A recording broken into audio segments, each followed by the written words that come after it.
Hi everyone, I'm here to continue our next two chapters of Magic Tree House book, Tigers at Twilight. Today we'll read chapters 7 and 8. So let's get started. Actually, let's go back and just remember what happened last. And the last thing we read was Jack shouted at Annie. She was racing toward him with Teddy on her heels. "Come quick." "What's wrong?" he said.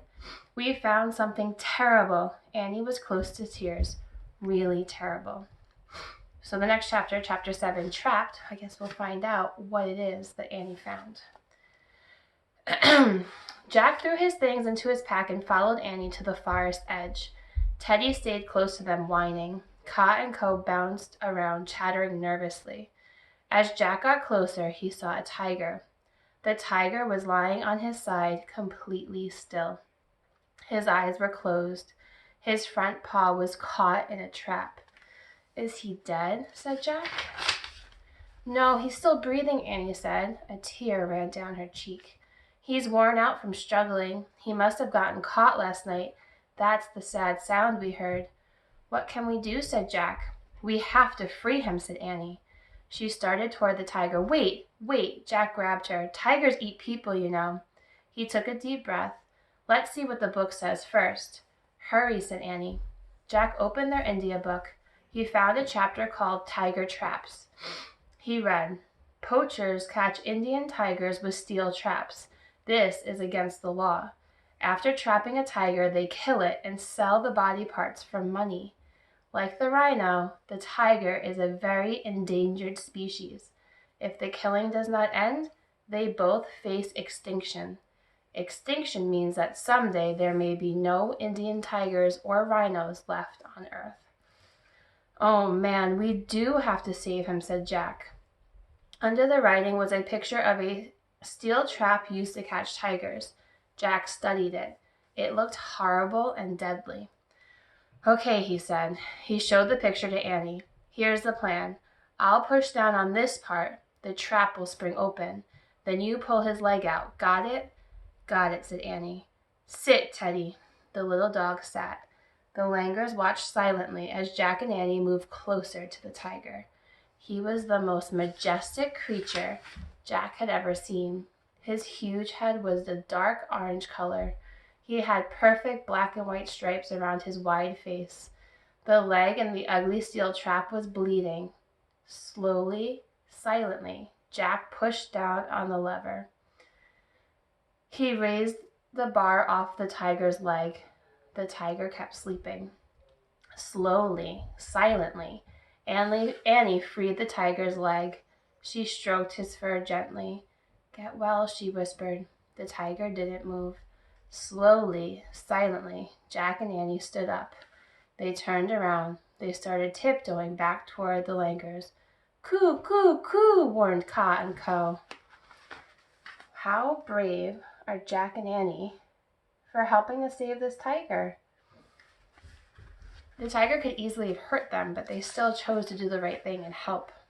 So brave. Jack and Annie turned back. The tiger was on his feet. He stared right at them. His eyes seemed to glow. Jack looked about wildly. How could they escape? The tiger snarled at Jack and Annie. Then slowly, silently, he started toward them. Uh-oh. Chapter 8 is called Wonder Dog. The huge tiger limped closer and closer to Jack and Annie. Jack clapped his hands. "We come in peace," he shouted. But the tiger didn't turn away. His eyes blazed. His lip curled. "Arf, arf!" Teddy barked fiercely at Annie. "Teddy says run and hide," said Annie. She grabbed Jack's hand and pulled him over to the bank. "Wait, what about Teddy?" he cried. "Don't worry," Annie said. She pulled Jack down behind the black rock. "What about Teddy?" Jack asked again. "He's okay. He told me," said Annie. Jack heard Teddy's bark turn into fierce growls. "Arf! Arf! Urr!" The growls grew louder and louder. "That doesn't sound like Teddy," said Jack.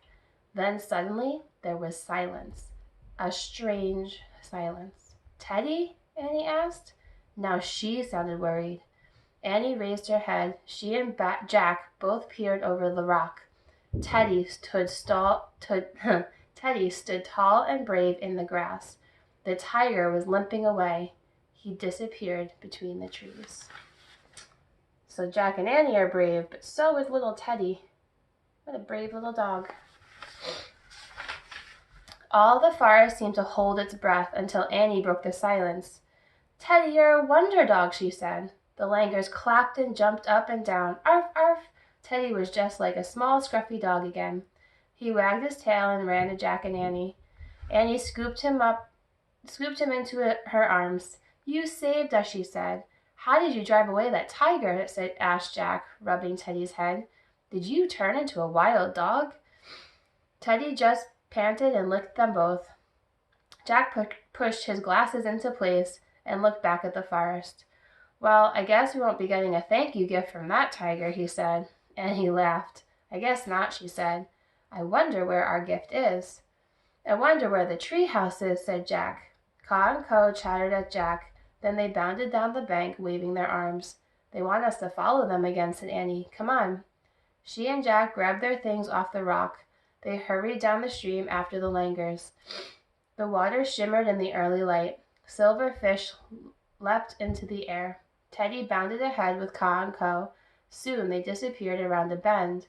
Jack and Annie followed them. When they went around the bend, they saw a man sitting cross-legged on a rock. The langur sat close to him. The man's eyes were closed. He had long white hair and a long white beard. His skin was brown. He looked very peaceful. Chapter 9 is called The Hermit. So I wonder who this man is with the long white hair and the long white beard, who's very peaceful. Tomorrow we'll finish this book. We'll finish The Tigers at Twilight and read chapters 9 and 10 and find out about this man and hopefully find out what the gift is that they get from this rainforest.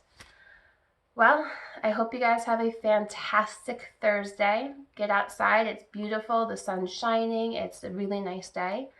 So get out, get some exercise, and hopefully you're listening to this right before you're about to get some peace and quiet and rest a little bit. All right, guys. I'll see you tomorrow. Bye.